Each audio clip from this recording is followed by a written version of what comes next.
Emma and I'm here to teach you how to make a really easy face mask. They are super comfortable, really easy, and the best thing is that it's adjustable and they fit a lot of faces. Right here I have the woman's size and here's a child size. We're gonna make a child size today.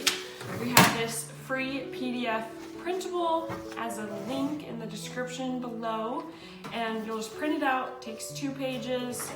You can tape them together and then cut out whatever size you need. Just make sure your printer is set to not scale the pattern.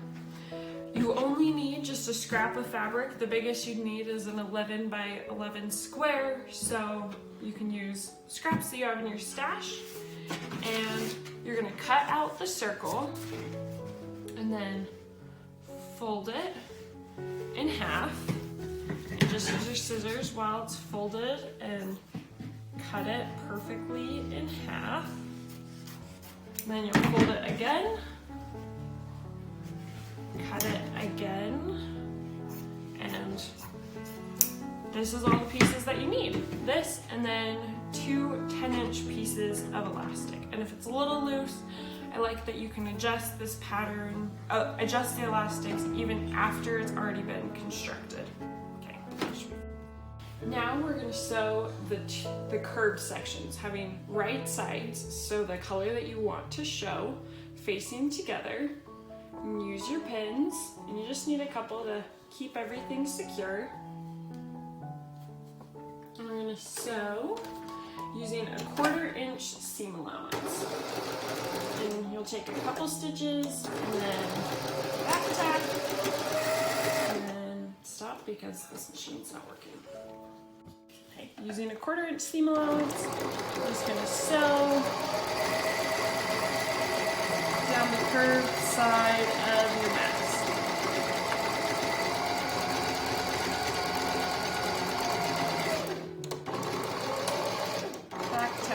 At both sides, and then repeat with the second lining layer. You can stop. Now we have both the lining and the outside pieces sewn, and they're identical, so don't have to keep track. And we're going to iron them so that the seam allowance is open. I'm going to open your little seam allowance.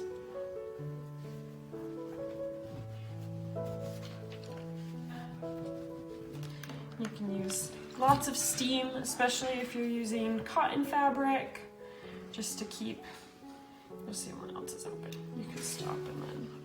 Now that your seam allowances are pressed open, you start to see your curved mask. Once again, right sides facing together. We're going to sew around the whole thing, leaving a little like 1.5 to 2 inch gap so that you can turn it right side out. So I'm going to use pins to mark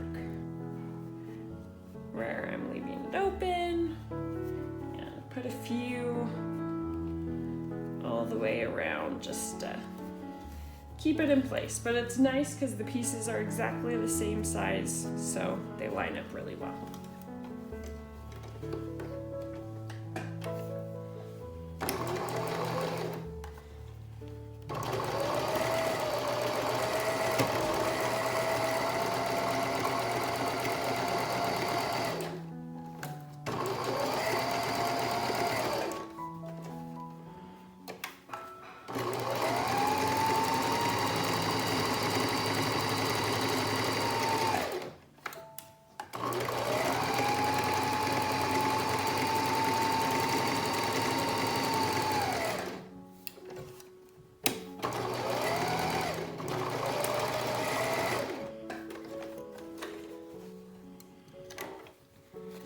Now we're gonna flip this inside out, pulling it so your cute fabric is showing, and we'll take it back to the ironing board and press it so that it looks all nice.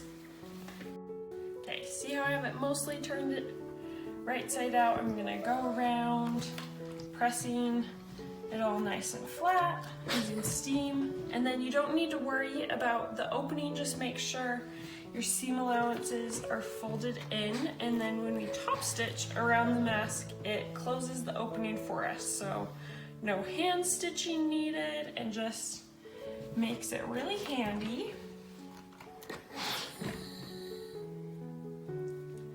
Go all the way around. And then you're gonna take your corners and fold them in about 3/4 of an inch and press.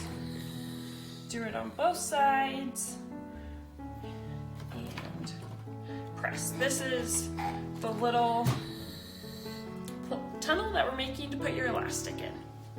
Okay, the next step, you're gonna fold the elastics in half and then just tie a simple knot at the end, making a full loop.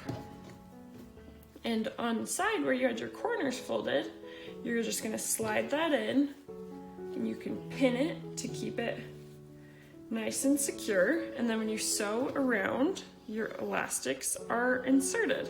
And if it's a little loose, you can just move that knot a little bit closer and trim the excess elastic. Now, when we sew, we're just gonna sew a line, creating, the thread's undone. Now we're gonna do the last step, which is top stitching all the way around. It's gonna close your little open hole from turning it inside out, and it's gonna create the casing for the elastic.